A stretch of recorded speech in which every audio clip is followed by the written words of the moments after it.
भगवान श्री कृष्ण ने भगवद गीता में कई प्रकार के गुणों और व्यवहारों के बारे में बताया है जो किसी व्यक्ति के जीवन को प्रभावित करते हैं। विशेष रूप से उन्होंने उन गुणों और कर्मों के बारे में बताया है जो एक व्यक्ति को धर्म और अधर्म की ओर ले जाते हैं। माता पिता को दुख देने वाले औलाद के बारे में उन्होंने सीधे सीधे उल्लेख नहीं किया है, लेकिन उनके शिक्षाओं से हम समझ सकते हैं कि कौन से गुण माता पिता को दुख पहुंचा सकते हैं। गीता में श्री कृष्ण ने 3 गुणों का उल्लेख किया है, सतोगुण, रजोगुण और तमोगुण। इन गुणों के आधार पर एक व्यक्ति के आचरण और कर्म निर्धारित होते हैं। एक तमोगुण, यह गुण आलस्य, अज्ञानता और अंधकार का प्रतीक है। तमोगुण से प्रभावित व्यक्ति अक्सर लापरवाह, आलसी और नकारात्मक व्यवहार वाले होते हैं। ऐसे लोग अपने कर्तव्यों का सही ढंग से पालन नहीं करते हैं और दूसरों के प्रति असंवेदनशील होते हैं। माता पिता को दुख देने वाले बच्चों में यह गुण प्रमुखता से देखा जा सकता है। 2 रजोगुण, यह गुण इच्छा, लालसा और असंतोष का प्रतीक है। रजोगुण से प्रभावित व्यक्ति अक्सर काम, क्रोध और लोभ में फंसे रहते हैं। वे हमेशा अधिक पाने की इच्छा रखते हैं और अपने स्वार्थ के लिए किसी भी हद तक जा सकते हैं। इस गुण के प्रभाव में भी बच्चे माता पिता को दुख पहुंचा सकते हैं, क्योंकि वे अपने स्वार्थ के लिए उनके भावनाओं और आवश्यकताओं की परवाह नहीं करते। 3 सतोगुण, यह गुण सच्चाई, ज्ञान और शांति का प्रतीक है। सतोगुण से प्रभावित व्यक्ति सही आचरण वाले, दूसरों के प्रति संवेदनशील और अपने कर्तव्यों के प्रति निष्ठावान होते हैं। ऐसे लोग माता पिता को कभी दुख नहीं देते, बल्कि उनकी सेवा और सम्मान करते हैं। इस प्रकार श्री कृष्ण के उपदेशों से हम यह समझ सकते हैं कि जो बच्चे तमोगुण और रजोगुण के प्रभाव में होते हैं, वे अक्सर अपने माता पिता को दुख देते हैं। इसके विपरीत सतोगुणी व्यक्ति अपने माता पिता के लिए सुख और शांति का कारण बनते हैं। भगवान श्री कृष्ण ने भगवद गीता में और अन्य शास्त्रों में कई स्थानों पर औलादों के कर्तव्यों और व्यवहार के बारे में उल्लेख किया है। भगवद गीता में उन्होंने स्पष्ट रूप से बताया है कि कौन सी औलाद माता पिता को दुख देती है। ऐसे बच्चे जो अपने माता पिता के प्रति कर्तव्यनिष्ठ नहीं होते, उनका आदर नहीं करते, उनकी सेवा नहीं करते और जिनका व्यवहार अनुचित और अधर्मी होता है, वे माता पिता को दुख देते हैं। विशेषकर भगवद गीता के अध्याय 16 में श्री कृष्ण ने दैवी और आसुरी संप्रदाय का वर्णन किया है। आसुरी संप्रदाय के लोग अर्थात जिनके गुण आसुरी हैं, वे निम्नलिखित लक्षणों से युक्त होते हैं। 1 अहंकार, जो व्यक्ति अपने अहंकार के कारण अपने माता पिता का आदर नहीं करता। 2 दंभ, जो दिखावा और झूठ के सहारे जीवन जीते हैं। 3 क्रोध, जिनके अंदर क्रोध और द्वेष की भावना होती है। 4 अधर्म, जो धर्म और नैतिकता के मार्ग से हटकर अनैतिक कार्य करते हैं। श्री कृष्ण के अनुसार ऐसे गुणों से युक्त औलाद न केवल स्वयं का बल्कि अपने माता पिता और परिवार का भी नुकसान करती है और उन्हें दुख पहुंचाती है। यह संदेश आधुनिक समाज में भी प्रासंगिक है, जहां बच्चों को माता पिता के प्रति सम्मान, सेवा और कर्तव्य की भावना का महत्व समझाया जाना चाहिए। संदर्भ भगवद गीता अध्याय 16 श्लोक 4। दंभो दर्पोऽभिमानश्च क्रोधः पारुष्यमेव च अज्ञान चाभिजातस्य पार्थ संपदामासुरीन्। अर्थ, हे पार्थ, दंभ, अहंकार, अभिमान, क्रोध, कठोरता और अज्ञान, ये सब आसुरी संपत्ति के लक्षण हैं। भगवान श्री कृष्ण ने अपने अनेक शिक्षाओं में से एक शिक्षा यह भी दी है कि औलाद कैसी होनी चाहिए और कैसी औलाद माता पिता को दुख देती है। इस संदर्भ में महाभारत के अनुशासन पर्व में युधिष्ठिर और भीष्म पितामह के संवाद का उल्लेख किया जा सकता है, जिसमें इस विषय पर विस्तार से चर्चा की गई है। महाभारत का प्रसंग। महाभारत के युद्ध के बाद जब भीष्म पितामह बाणों की शैया पर लेटे थे, तब युधिष्ठिर उनके पास ज्ञान प्राप्त करने गए। युधिष्ठिर ने पूछा कि कौन से पुत्र माता पिता को दुख देते हैं और कौन से पुत्र उनके लिए सुखद होते हैं। तब भीष्म पितामह ने उन्हें बताया, एक अज्ञानी और अनुशासनहीन औलाद, जो औलाद शिक्षा का महत्व नहीं समझती और अनुशासन का पालन नहीं करती, वह माता पिता को हमेशा चिंता और दुख देती है। ऐसी औलाद जीवन में सही मार्ग से भटक जाती है और गलत रास्तों पर चलती है। दो, धर्महीन औलाद, जो औलाद धर्म और नैतिकता के रास्ते पर नहीं चलती, जो पाप कर्मों में लिप्त रहती है, वह भी माता पिता के लिए दुखदायी होती है। धार्मिक और नैतिक जीवन का पालन करना हर व्यक्ति के लिए आवश्यक है और इसकी अनुपस्थिति परिवार के लिए कष्टकारी होती है। 3, अहंकारी और स्वार्थी औलाद, जो औलाद अहंकार और स्वार्थ में डूबी रहती है, वह माता पिता का आदर नहीं करती और उन्हें तिरस्कार की दृष्टि से देखती है। ऐसी औलाद माता पिता के लिए मानसिक और भावनात्मक कष्ट का कारण बनती है। 4, अकृतज्ञ औलाद, जो औलाद अपने माता पिता के त्याग और कष्टों को नहीं समझती और उनके प्रति कृतज्ञता का भाव नहीं रखती, वह भी माता पिता को दुखी करती है। कृतज्ञता का अभाव पारिवारिक संबंधों में दरार पैदा करता है। 5, दुराचारी औलाद, जो औलाद अनैतिक और दुराचारपूर्ण जीवन जीती है, वह भी अपने माता पिता को हमेशा दुख देती है। समाज में ऐसा व्यवहार न केवल परिवार की प्रतिष्ठा को नुकसान पहुंचाता है, बल्कि स्वयं के लिए भी समस्याएं उत्पन्न करता है। श्रीमद् भागवतम का दृष्टांत। श्रीमद् भागवतम में भी ऐसे कई दृष्टांत मिलते हैं जहां औलाद के आचरण का प्रभाव माता पिता पर बताया गया है। भगवान श्री कृष्ण ने स्वयं अपने जीवन में अपने माता पिता वासुदेव और देवकी के प्रति अपार श्रद्धा और प्रेम दिखाया। उन्होंने हमेशा उनके प्रति कृतज्ञता का भाव रखा और उन्हें सम्मान दिया। निष्कर्ष, भगवान श्री कृष्ण और अन्य पवित्र ग्रंथों में वर्णित शिक्षा यह है कि औलाद का व्यवहार और आचरण माता पिता की सुख और दुख का प्रमुख कारण होता है। अच्छी औलाद वह होती है जो माता पिता का सम्मान करती है, धर्म और नैतिकता के मार्ग पर चलती है और उनके प्रति कृतज्ञता का भाव रखती है।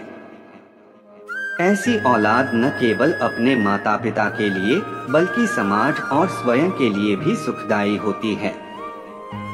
कई धार्मिक ग्रंथों और कथाओं में ऐसे उदाहरण मिलते हैं जिनमें बताया गया है कि कौन सी औलाद माता पिता को दुख देती है और किस प्रकार की संतान अपने कर्मों से परिवार और समाज को कष्ट पहुंचाती है। यहाँ एक लंबी कहानी प्रस्तुत है जिसमें भगवान श्री कृष्ण के उपदेशों और महाभारत के उदाहरणों के माध्यम से इस प्रश्न का उत्तर मिलता है। महाभारत की कहानी कौरवों और पांडवों का संघर्ष। महाभारत एक महान भारतीय महाकाव्य में कई पात्र और कहानियां हैं जो धर्म और अधर्म के बीच संघर्ष को दर्शाती हैं। इस महाकाव्य में कौरवों और पांडवों का संघर्ष विशेष रूप से उल्लेखनीय है। कौरवों के राजा धृतराष्ट्र और गांधारी के 100 पुत्र थे, जिनमें दुर्योधन प्रमुख थे। दूसरी ओर पांडवों के पिता पांडु और माता कुंती एवं माद्री थीं, जिनके 5 पुत्र थे, युधिष्ठिर, भीम, अर्जुन, नकुल और सहदेव। कौरवों का अधर्म और उनके माता पिता को दुख। धृतराष्ट्र के पुत्र दुर्योधन और उसके भाई अधर्म के मार्ग पर चलने के लिए प्रसिद्ध थे। उनके कारण उनके माता पिता को जीवन भर दुख सहना पड़ा। दुर्योधन की कहानी यह बताती है कि कैसे एक औलाद अपने कर्मों से अपने माता पिता और पूरे कुल को कष्ट में डाल सकती है। एक अहंकार और ईर्ष्या। दुर्योधन अत्यंत अहंकारी और ईर्ष्यालु था। उसे पांडवों की समृद्धि और लोकप्रियता से जलन होती थी। यह ईर्ष्या उसे अधर्म के मार्ग पर ले गई और उसने कई बार पांडवों को हानि पहुंचाने का प्रयास किया। दो अधर्म और अन्याय। दुर्योधन ने कई अधर्मपूर्ण कार्य किए। उसने छल और बल से पांडवों का राज्य हड़पने का प्रयास किया। यह अन्याय उसके पिता धृतराष्ट्र को भी दुखी करता था, क्योंकि वे अपनी संतान के इस कृत्य को रोकने में असमर्थ थे। 3. दुर्योधन का द्रौपदी के साथ दुर्व्यवहार। एक महत्वपूर्ण घटना है जब दुर्योधन ने द्रौपदी का सार्वजनिक अपमान किया। यह घटना महाभारत के युद्ध का मुख्य कारण बनी और यह दिखाती है कि कैसे एक संतान का अधर्मपूर्ण कार्य पूरे परिवार और समाज को दुख और विनाश की ओर ले जा सकता है। 4. महाभारत का युद्ध और कुल का नाश। दुर्योधन और उसके भाइयों के अधर्मपूर्ण कार्यों के कारण महाभारत का युद्ध हुआ, जिसमें कौरवों का संपूर्ण विनाश हो गया। धृतराष्ट्र और गांधारी को अपने सभी पुत्रों की मृत्यु का दुख सहना पड़ा। यह युद्ध और इसके परिणाम बताते हैं कि कैसे अधर्म के मार्ग पर चलने वाली संतान अपने माता पिता और पूरे कुल को विनाश की ओर ले जाती है। भगवान श्री कृष्ण के उपदेश। भगवान श्री कृष्ण ने भगवद गीता में अर्जुन को कर्तव्य और धर्म के महत्व के बारे में बताया। उन्होंने यह स्पष्ट किया कि व्यक्ति को अपने धर्म और कर्तव्यों का पालन सच्चाई और न्याय के मार्ग पर चलकर करना चाहिए। एक कर्तव्य और धर्म। श्री कृष्ण ने कहा कि अपने कर्तव्यों का पालन करना ही धर्म है। यदि संतान अपने कर्तव्यों का पालन नहीं करती और अधर्म के मार्ग पर चलती है, तो वह अपने माता पिता और समाज को दुख पहुंचाती है। 2. अहंकार और क्रोध का त्याग। श्री कृष्ण ने अर्जुन को अहंकार और क्रोध का त्याग करने की सलाह दी। उन्होंने कहा कि ये गुण व्यक्ति को विनाश की ओर ले जाते हैं। दुर्योधन का उदाहरण इस बात को स्पष्ट करता है कि अहंकार और क्रोध कैसे एक संतान को अपने माता पिता के लिए दुख का कारण बना सकते हैं। 3. सत्य और न्याय का पालन। श्री कृष्ण ने सत्य और न्याय का पालन करने की महत्ता पर जोर दिया। अधर्म और अन्याय के मार्ग पर चलने वाली संतान अपने माता पिता को अपमान और कष्ट का सामना करने पर मजबूर करती है। निष्कर्ष।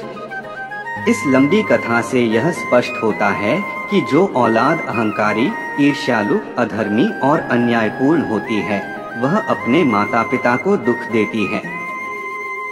महाभारत में दुर्योधन और उसके भाइयों का उदाहरण इस बात का प्रमाण है कि ऐसी संतान का आचरण न केवल उनके माता पिता के लिए बल्कि पूरे कुल और समाज के लिए कष्टकारी होता है।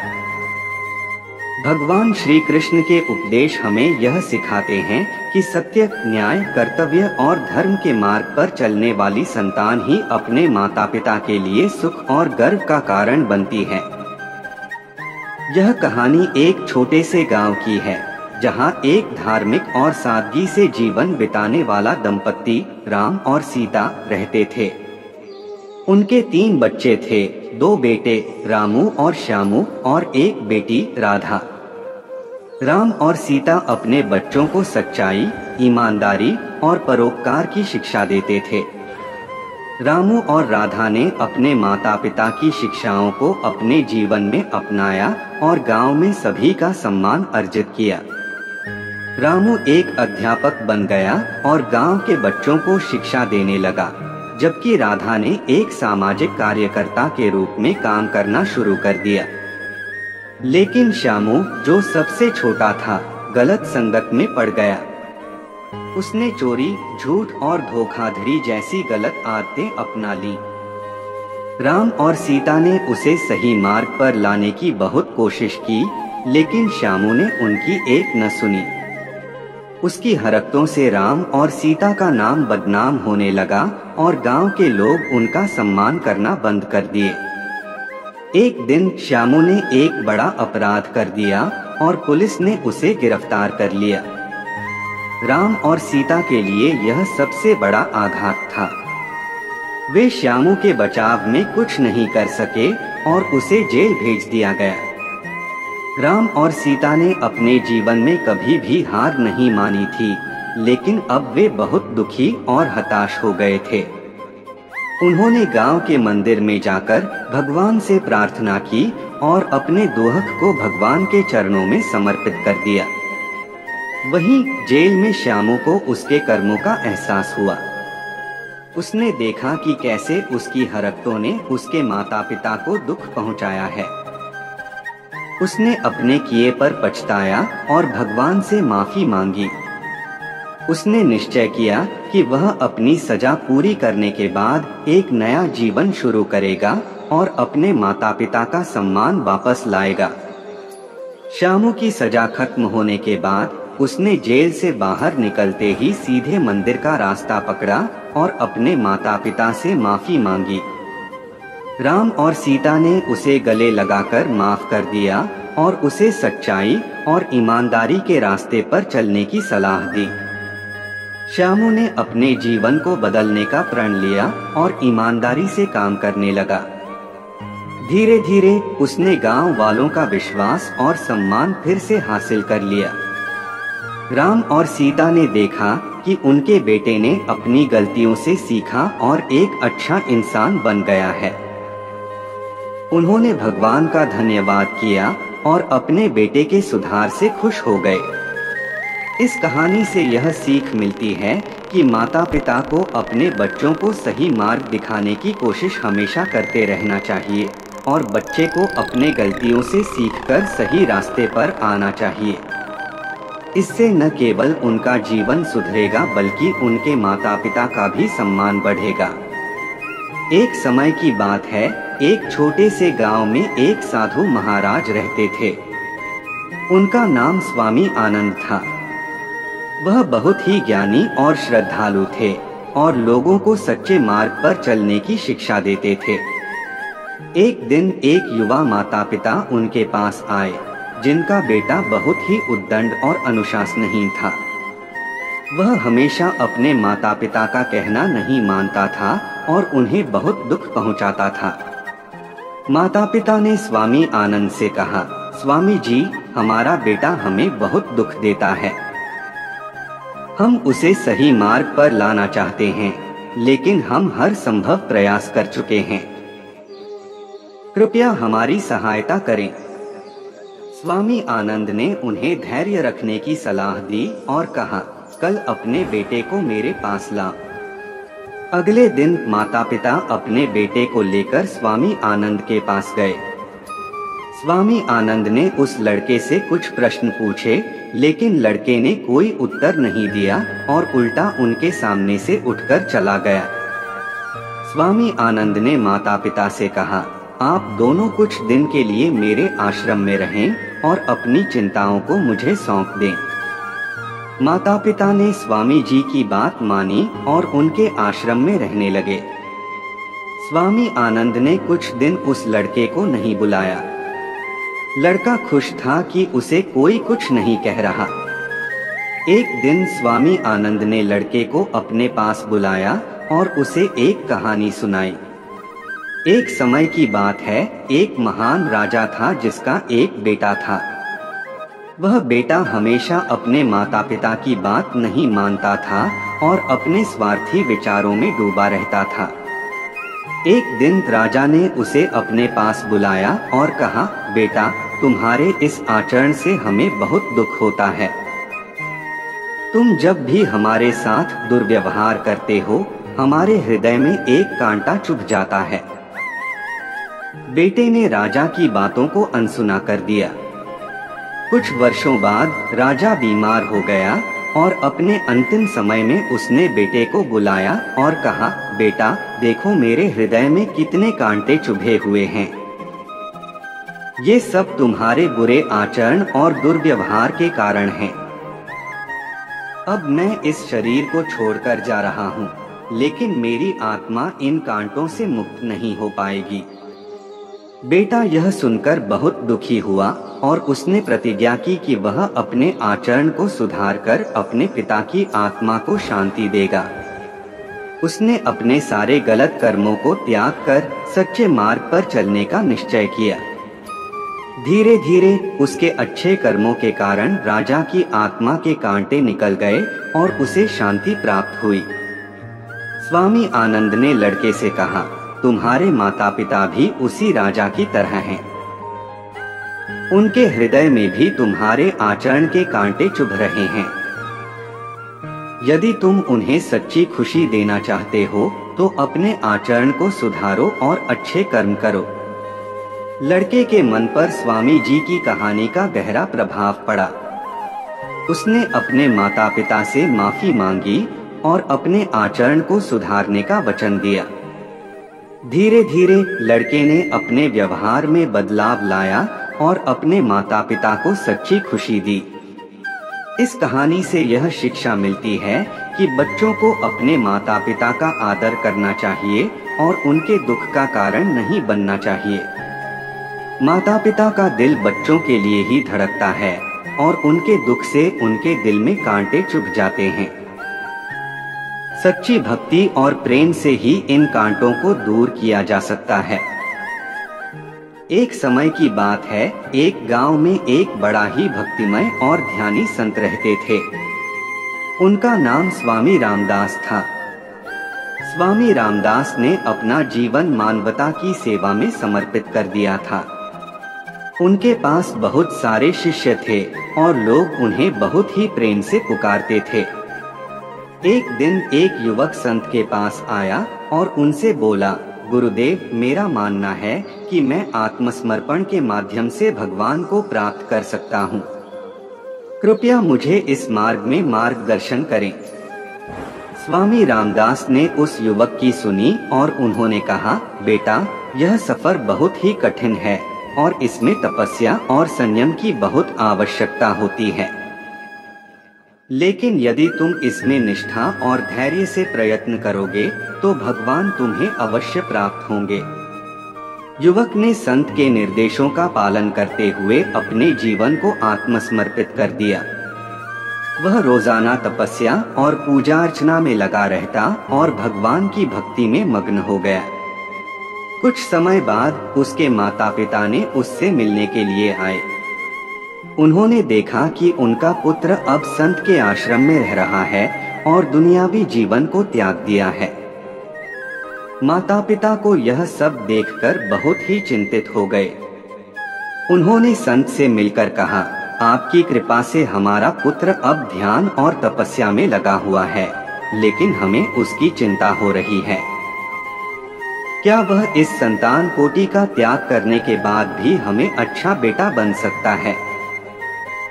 संत ने माता पिता को समझाया, भक्ति के मार्ग पर चलना कठिन हो सकता है, लेकिन इससे अच्छा कोई मार्ग नहीं है। आपका पुत्र भगवान की शरण में है और उनका संग उसकी आत्मा को शुद्धि और संशयम में ले जा रहा है। उसका यह संग्रह ही उसे एक श्रेष्ठ बेटा बनाएगा। माता पिता ने संत के वचनों को समझा और उनका समर्थन किया। उन्होंने अपने पुत्र का आत्मसमर्पण स्वीकार किया और उन्हें उनकी भक्ति में समर्पित किया। एक बार की बात है, एक संत जी के पास एक युवक आया। युवक ने संत जी से कहा, मुझे बहुत चिंता है। मेरे माता पिता को मेरी औलाद ने बहुत दुख दिया है। संत जी ने पूछा, क्या हुआ बेटा? क्यों आपके माता पिता को इतना दुख हो रहा है? युवक ने कहा, मेरी औलाद ने मुझसे नाता तोड़ दिया है। वह मुझसे अलग हो गया है और उन्होंने मुझे बेशर्म, निर्लज्ज और असहयोगी कहकर घर से निकाल दिया है। संत जी ने गंभीरता से कहा, यह सच है कि आपकी औलाद ने आपको बहुत दुख पहुंचाया है, लेकिन यह भी सच है कि यह दुख सिर्फ आपके माता पिता को ही नहीं बल्कि आपको भी हो रहा है। लेकिन क्या आप यह समझते हैं कि आपके माता पिता को भी कई बार आपसे दुख पहुंचा है? युवक ने गंभीरता से कहा, लेकिन संत जी, मैंने तो उनका प्यार ही चाहा था। मैंने उनका ध्यान रखा, उनकी इच्छाओं को पूरा किया, फिर भी मेरी औलाद ने मुझे घर से निकाल दिया। संत जी ने मुस्कुराते हुए कहा, बेटा, आपको ध्यान देना चाहिए कि आपके माता पिता ने भी आपके लिए ही अच्छा चाहा होगा। उन्होंने आपको सही और अच्छे इंसान बनाने के लिए प्यार और संदेश दिया है। लेकिन कभी कभी हमारे और हमारी औलाद की सोच में अंतर हो जाता है। आपकी औलाद ने शायद आपकी इसी सोच को समझा और उन्होंने अपना रास्ता चुना। लेकिन यदि आप अपनी औलाद को समझने की कोशिश करें तो शायद आप उन्हें समझ सकें और संबोधित कर सकें। युवक ने संत जी के वचनों को समझा और अपने माता पिता के प्रति अपनी दायित्व भावना को और भी मजबूत किया। वह अपनी औलाद को समझने का प्रयास किया और उनके साथ उनकी समस्याओं का सामना किया। इससे उनके रिश्ते में सुधार हुआ और परिवार में फिर से सुख और सामान्यता आई। इस कहानी से हमें यह सीखने को मिलता है कि औलाद ने हमें दुख नहीं देना चाहिए, बल्कि हमें उनको समझने की कोशिश करनी चाहिए और उनके साथ उनकी समस्याओं का सामना करना चाहिए। एक बार की बात है, एक गांव में एक धनी व्यापारी रहता था जिसका नाम रामचंद्र था। उनके पास एक बेटी थी जिसका नाम आशा था। रामचंद्र की पत्नी का नाम सीता था। वे दोनों अपनी बेटी से बहुत प्रेम करते थे और उसकी शिक्षा के लिए हमेशा प्रयासरत रहते थे।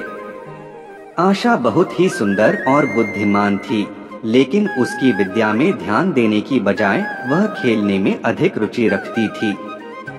उसके माता पिता ने उसे अधिक समय विद्या में बिताने के लिए कहा, लेकिन वह न केवल इसे नकारती बल्कि कभी-कभी उनके साथ बहस भी करती। एक दिन रामचंद्र ने अपने व्यापारिक कार्यों के लिए एक दिन के लिए बाहर जाने का निर्णय किया। उसके जाने के बाद आशा ने अपने दोस्तों के साथ खेलने का इरादा किया। उसके दोस्तों ने उसे एक नदी के किनारे खेलने के लिए ले जाया। वहां वे खेलते खेलते उस नदी में गिर गई। उसके दोस्तों ने बचाने का प्रयास किया, लेकिन उन्हें उसको बचाने में नाकामी हो गई। जब रात के समय रामचंद्र घर लौटे तो उन्हें अपनी बेटी के नहाने के समय नहीं पाने का हैरान किया। उन्होंने तत्काल अपनी पत्नी से पूछा और पता चला कि आशा नदी में गिर गई है और उसे कोई बचा नहीं सका। रामचंद्र और सीता ने तत्काल नदी की ओर भागा। वहां पहुंचकर उन्होंने अपनी बेटी की लाश को नदी से निकाला। वे दोनों बेहद दुखी हो गए और उन्हें अपनी लापरवाही का पछतावा होने लगा। वे अपनी बेटी के निधन के बाद एक और शिक्षा सीख गए कि माता पिता को कभी भी अपने बच्चों की परवाह करनी चाहिए। इस कहानी से हमें यह सीखने को मिलता है कि बच्चों के प्रति माता पिता की जिम्मेदारी अत्यंत महत्वपूर्ण होती है और वे कभी भी अपनी लापरवाही से उन्हें नुकसान नहीं पहुंचने देना चाहिए। एक समय की बात है, एक गांव में एक साधु रहता था। उसका नाम स्वामी अनंत था। वह गांव के लोगों के बीच बड़ा ही प्रसिद्ध था क्योंकि उनके पास अद्भुत ज्ञान और उपदेश थे। वह सबको सच्चाई की ओर ले जाने की कोशिश करते थे। एक बार एक युवक ने स्वामी अनंत से पूछा, स्वामी जी, आपको लगता है कि कौन सी औलाद माता पिता को दुख देती है? स्वामी अनंत ने मुस्कुराते हुए कहा, यह सच है कि बच्चे अक्सर अपने माता पिता को खुशी और दुख दोनों दे सकते हैं। लेकिन कहानी कुछ ऐसी है जो इस विचार को आपके सामने साफ करेगी। वह फिर कुछ देर चुप रहे और फिर कहते हैं, एक समय की बात है, एक बड़े व्यापारी के घर एक ही समय में 2 बेटे पैदा हुए। पहले बेटे का नाम सुख था और दूसरे का नाम दुख। जैसा कि नाम से ही प्रकट है, सुख बड़ा खुश और समृद्धि में रहता था, जबकि दुख हमेशा उदास और परेशान रहता था। जब बच्चे बड़े हुए, उन्हें व्यापार में मिली। सुख बहुत ही समझदार और कर्मठ था। वह अपने पिता के व्यापार को और भी बढ़ावा देता रहा और समृद्धि में बढ़ता गया। वह अपने पिता के लिए एक गर्व का स्रोत बना। वहीं दुख बहुत ही निराश और असमय पहुंचा व्यापारी था।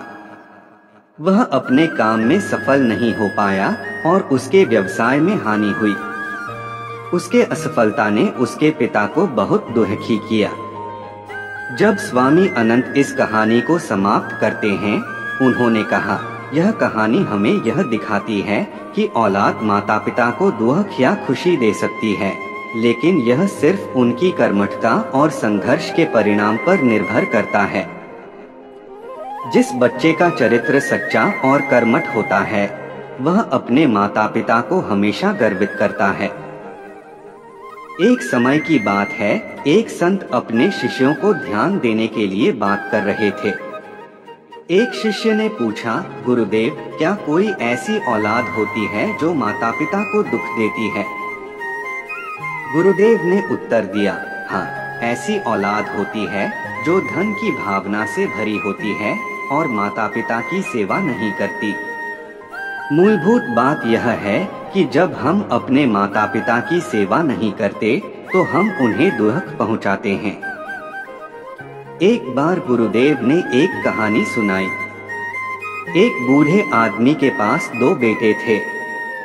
एक बेटा बूढ़े के साथ रहता था और उसकी सेवा करता था, जबकि दूसरा बेटा दूसरे शहर में रहता था और सिर्फ अपने लाभ की चिंता करता था। बूढ़े आदमी के दिन बीतते गए और उसके आखिरी समय में उसके पास केवल उस बेटे ने जो साथ रहता था ही था। उसने अपने बच्चे को उसके सच्चे प्यार और सेवा की बदौलत धनी माना, जबकि उसके दूसरे बेटे को उसने अपने जीवन के अंत में प्रताड़ित किया। गुरुदेव ने शिष्यों से कहा, इस कहानी से हमें यह सीखने को मिलता है कि वे औलाद जो माता पिता की सेवा और प्यार करते हैं, वही उनके जीवन का सच्चा मूल्य होते हैं। धन की मांग में बसे वे बच्चे जो सिर्फ अपने स्वार्थ की चिंता करते हैं, उनके माता पिता के लिए दुख का कारण बनते हैं। इसके साथ ही गुरुदेव ने अपने शिष्यों को समझाया कि एक सच्चे और धार्मिक जीवन में हर व्यक्ति को अपने माता पिता के प्रति समर्पण और प्यार दिखाना चाहिए। यही वह औलाद है जो सच्ची आत्मा के साथ संबंध बना सकती है। एक समय की बात है, एक संत के गुरुकुल में 4 छात्र थे।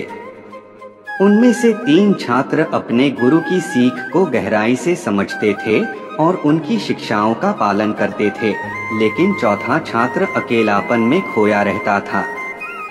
वह अपने माता पिता की सेवा के लिए उनके पास नहीं जाता था और अपनी शिक्षा को भी ध्यान से नहीं देता था।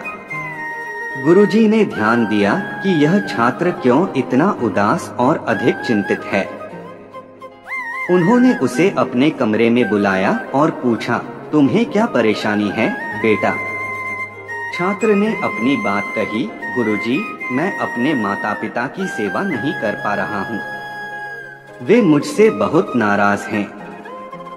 गुरुजी ने उसे समझाया, बेटा, माता पिता हमें जन्म देते हैं, हमारी शिक्षा और संगठन करते हैं, हमें संस्कार देते हैं और हमें जीवन में सहारा बनते हैं। उनका आशीर्वाद हमारे लिए अत्यंत महत्वपूर्ण होता है। अगर हम उनकी सेवा नहीं करते तो हम उन्हें दुख पहुंचा रहे हैं। गुरुजी ने उसे एक कहानी सुनाई। एक गांव में एक युवक था जो अपने माता पिता की सेवा नहीं करता था। वह हमेशा अन्याय से उनकी सेवा को नजरअंदाज करता था। एक दिन वह अपने दोस्तों के साथ गांव के बाहर खेल रहा था। तभी एक बड़ा आजाद सिंह उससे मिला और पूछा, तुम्हारे माता पिता कहाँ हैं? युवक ने कहा, मेरे पास समय नहीं है। उस आजाद सिंह ने उसके कंधे पर हाथ रखा और कहा, तुम बहुत भाग्यशाली हो कि तुम्हारे माता पिता आज भी जीवित हैं। मुझे अपने माता पिता की सेवा करने का अवसर कभी नहीं मिला। उस युवक ने उस समय अपनी गलती समझी और वापस अपने घर गया। उसने अपने माता पिता की सेवा करना शुरू किया और उनके साथ प्यार और सम्मान से रहने लगा। छात्र को गुरुजी की कहानी सुनकर आत्मसात की, ज्यों ही उसने अपनी दोस्तों को छोड़ा और अपने माता पिता की सेवा में लग गया। वह उनके साथ समय बिताने लगा और उनकी खुशियों में हिस्सा बन गया। इससे उसके माता पिता को बहुत खुशी हुई और उनकी और बेटे की रिश्ता में भी मजबूती आई। इस कहानी से समझा जा सकता है कि माता पिता को उनके बच्चों का प्यार और समर्थन हमेशा चाहिए होता है। उन्हें उनके बच्चों की सेवा में ही खुशी मिलती है, और अगर कोई बच्चा उनकी सेवा नहीं करता तो वह उन्हें दुर्लभ पहुंचाता है। एक समय की बात है, एक आदमी था जो अपने बच्चों के साथ बहुत प्रेम से रहता था। उसके पास 2 बेटे थे, एक बड़ा और एक छोटा। बड़े बेटे का नाम विशाल था और छोटे बेटे का नाम अनुराग था। विशाल बहुत ही समझदार और संवेदनशील था, जबकि अनुराग थोड़ा जिद्दी और अधिक शरारती था। एक दिन उनके पिता ने एक खेल की दुकान से दोनों बच्चों को खिलौने लाकर दिया। विशाल ने एक नई किताब चुनी, जबकि अनुराग ने एक खिलौना चाहा जिसकी कीमत बहुत ज्यादा थी। पिता ने अनुराग को समझाया कि यह खिलौना बहुत महंगा है और उसने उसे लेने की सलाह दी। लेकिन अनुराग जिद्दी रहा और उसने वही खिलौना मांगी। पिता ने अपने छोटे बेटे की इच्छा पूरी करने के लिए खुद को मजबूर महसूस किया, लेकिन यह भी उसके लिए एक सबक था। वह जान गया कि कभी कभी हमारी इच्छाएं हमें उस राह पर ले जाती हैं जो हमें सच्चे और मूल्यवान चीजों से दूर ले जाती हैं। समय बीतता गया और विशाल अपने पिता के उदाहरण को गहराई से समझने लगा। वह अब अपने प्राप्त किए गए संसाधनों की सही मूल्य को समझता था। वह अपने माता पिता के साथ समय बिताने में उत्साहित और संतुष्ट था, जबकि अनुराग, जो हमेशा अपनी इच्छाओं को पूरा करने की कोशिश करता था, कभी कभी असंतुष्ट और खुश नहीं रहता था। इस कहानी से हमें यह सीखने को मिलता है कि एक अच्छा बच्चा वह होता है जो अपने माता पिता के साथ संबंधों को महत्व देता है, उनकी इच्छाओं का सम्मान करता है और उनकी सलाह का पालन करता है। वह शारीरिक खुशियों के लिए नहीं, बल्कि आत्मिक और आध्यात्मिक सुख के लिए भी प्रयासरत होता है। इसी तरह अच्छा औलाद होना हमारे माता पिता को दुख देने के बजाय उन्हें खुशियों से भर देता है। यहाँ एक आध्यात्मिक कहानी है जो 20,000 शब्दों में लिखी गई है।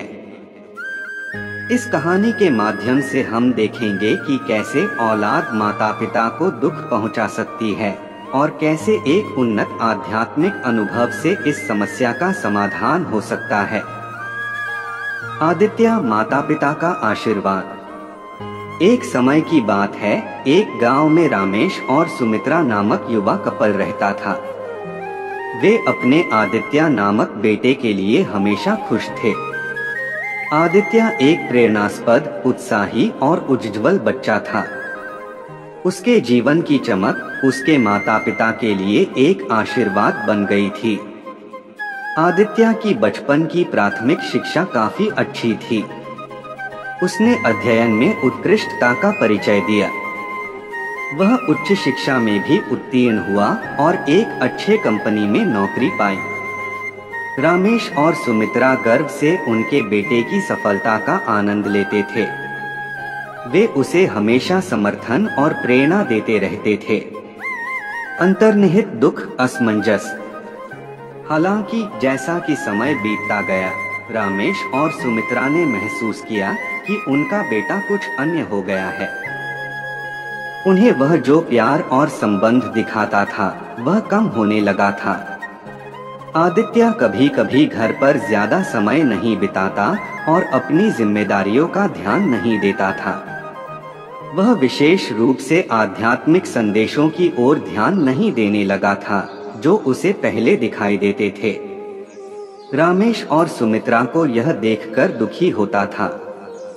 उन्हें लगता था कि उनका बेटा किसी अन्य दिशा में जा रहा है जो कि उन्हें उदास कर रही थी।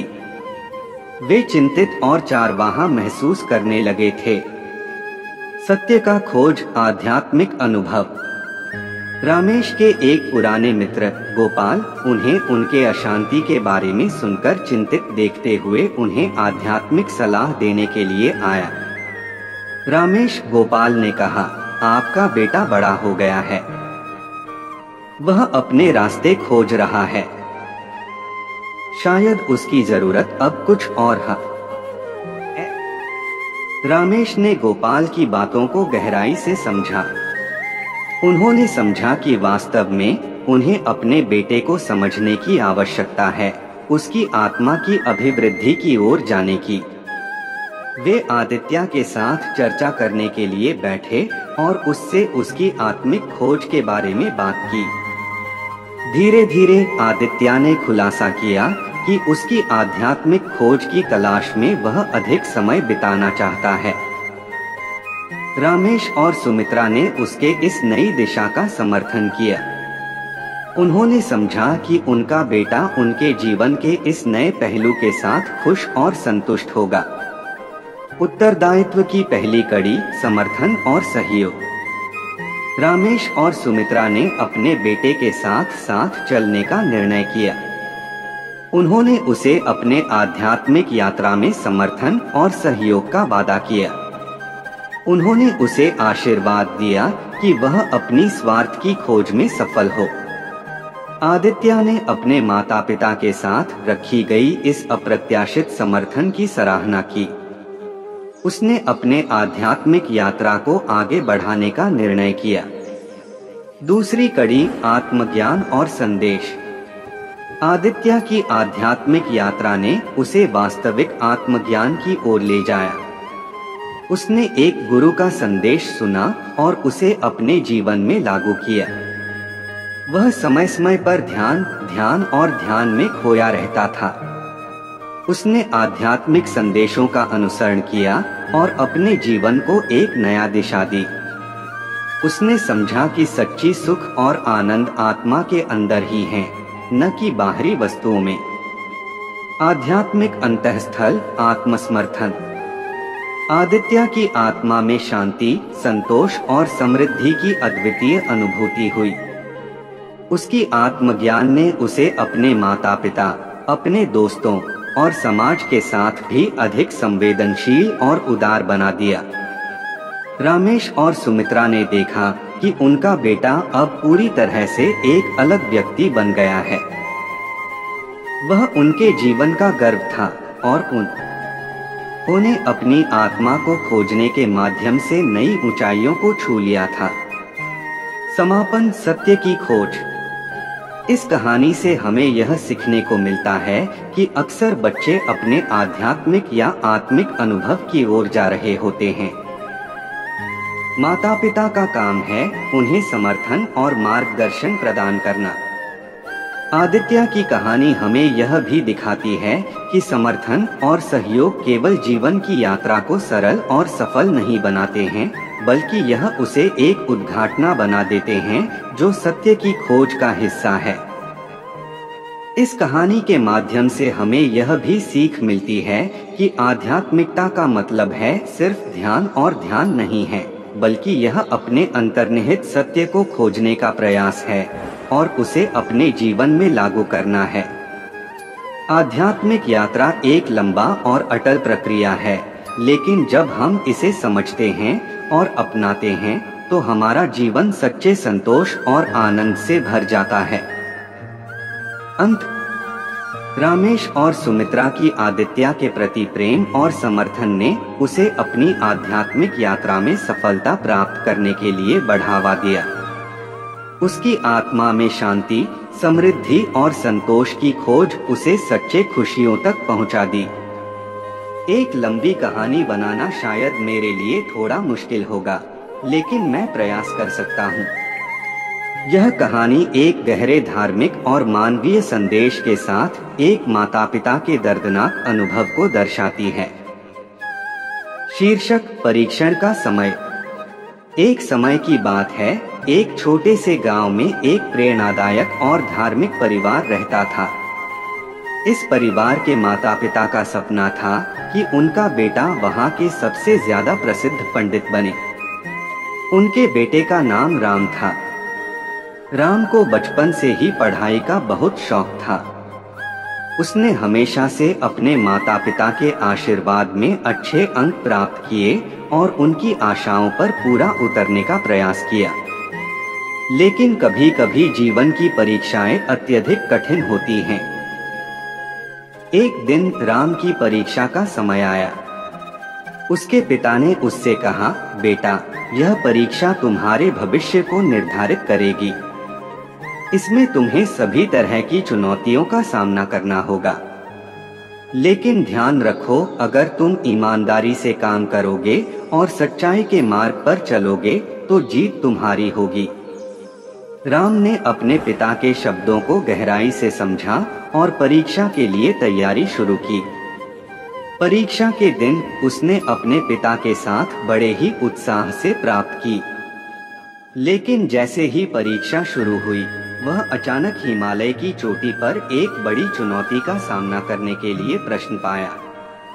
परीक्षा के दौरान राम ने बहुत मेहनत की, लेकिन उसे समझ नहीं आया कि कैसे इस समस्या का समाधान करें। उसने अपने बापू की सलाह याद की और अपनी बुद्धि और शक्ति का इस्तेमाल करके समस्या का समाधान किया। समय बीतता गया और परीक्षा का समापन हो गया। लोगों ने देखा कि राम ने परीक्षा में उत्कृष्ट प्रदर्शन किया है। वे उसे सराहना करते हुए उसे विजेता घोषित किया। जब राम अपने घर लौटे तो उसके माता-पिता का आंखों में गर्व की किरणें थीं। वे उसे आलिंगन देते हुए कहा, बेटा, तुमने हमें गर्वित किया। तुमने वह किया है जिसके लिए हम हमेशा तुम्हें उपजाऊ मानते थे। राम ने धीरे धीरे अपने माता पिता के पास गया और उनके चरणों को छूते हुए कहा, माँ पापा, मैंने आपके सिखाए हुए मार्ग पर चलते हुए परीक्षा का सामना किया। मैंने आपकी शिक्षा को याद किया और अपने सारे प्रयासों से समस्या का समाधान किया। माता पिता ने राम को गले लगाया और उन्होंने कहा, बेटा, हमें तुम पर नाज है। तुमने हमें धर्म, सत्य और सही मार्ग के लिए प्रेरित किया है। हमेशा याद रखो, जीवन की हर परीक्षा के लिए सत्य और ईमानदारी हमेशा विजयी होती हैं। इस घटना के बाद राम ने समझा कि वास्तव में धन, यश और स्थान की प्राप्ति केवल धार्मिक और मानवीय मूल्यों के पालन में ही संभव है।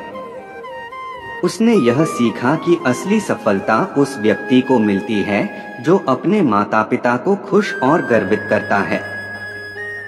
इस कहानी से हमें यह सीख मिलती है कि बच्चे का कर्तव्य होता है कि वह अपने माता पिता के सपनों को पूरा करें और उन्हें खुश रखें। उनकी खुशियों में ही वास्तविक सफलता होती है।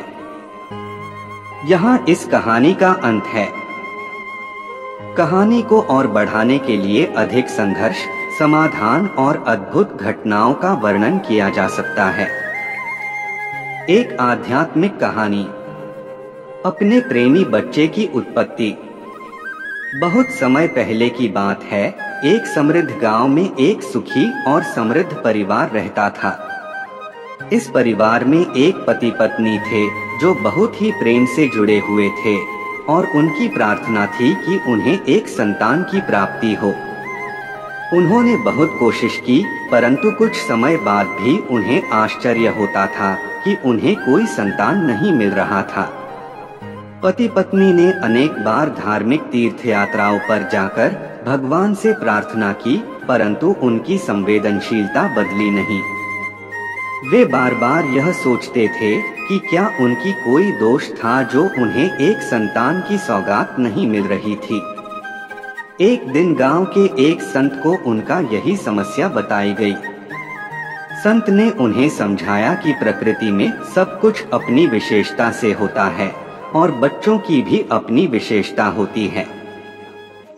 वह कहते हैं कि बच्चे भगवान की भेंट होते हैं और उनके आगमन का समय भी भगवान ही निर्धारित करते हैं।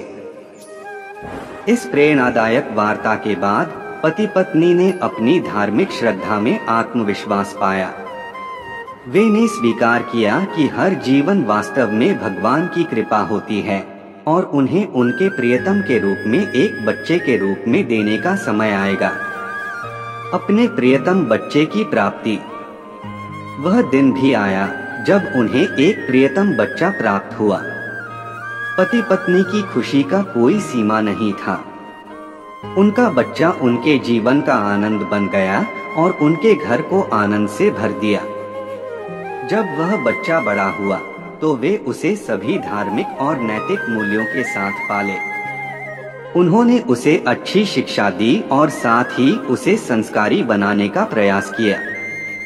उनके बच्चे ने उन्हें गर्व महसूस कराया क्योंकि वह उनके जीवन का एक अभिन्न हिस्सा था। परिणाम, जैसा कि संत ने सिखाया था, उनका बच्चा वास्तव में भगवान की भेंट होता था। उन्होंने समझा कि प्राकृतिक रूप से हर व्यक्ति का अपना स्वाभाविक कार्य होता है और हर एक की जीवन में उसकी अपनी विशेषता होती है। बच्चों की प्राप्ति उनके माता पिता की धार्मिक श्रद्धा, संवेदनशीलता और प्रेम की साक्षात्कार होती है। उन्होंने समझा कि हर जीवन समृद्धि, सुख और आनंद का आधार नहीं होता, बल्कि धार्मिकता, नैतिकता और प्रेम में होता है। उनकी संघर्षों और प्रार्थनाओं के बाद उन्होंने अपनी संगीन धार्मिक शक्ति को महसूस किया और इसका परिणाम उन्हें उनके प्रियतम बच्चे के रूप में मिला। समापन। इस कहानी से हमें यह सीखने को मिलता है कि धार्मिकता, नैतिकता और प्रेम के साथ जीने से ही असली सुख और समृद्धि प्राप्त होती है। माता पिता का प्रेम और उनकी श्रद्धा बच्चों के जीवन को सफल बनाती है। बच्चों की प्राप्ति माता पिता के जीवन की सबसे बड़ी खुशी होती है और यह खुशी उन्हें समृद्ध बनाती है।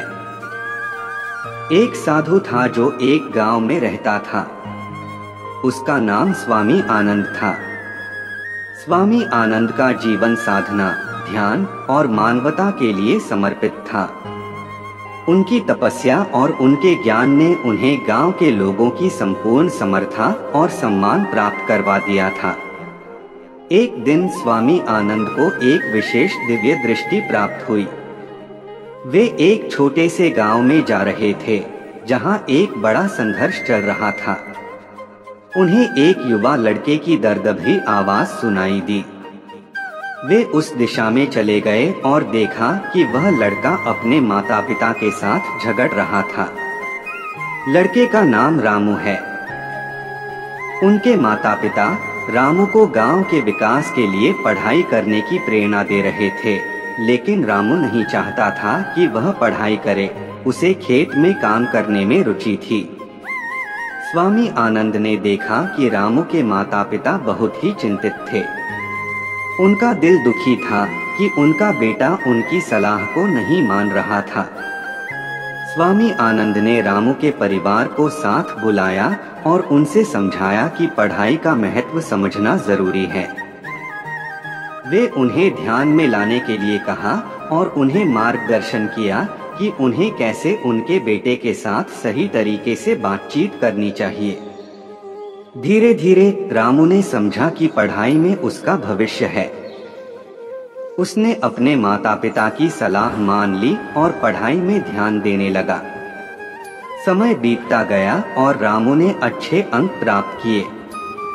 उसने एक अच्छे कॉलेज में प्रवेश प्राप्त किया और अब उसके माता पिता गर्व से उसकी तरक्की को देखते थे। एक दिन रामू ने अपने पास IAS परीक्षा का परिणाम घोषित किया। वह पास हो गया था। यह समाचार सुनकर उसके माता पिता का हृदय खुशी से भर गया।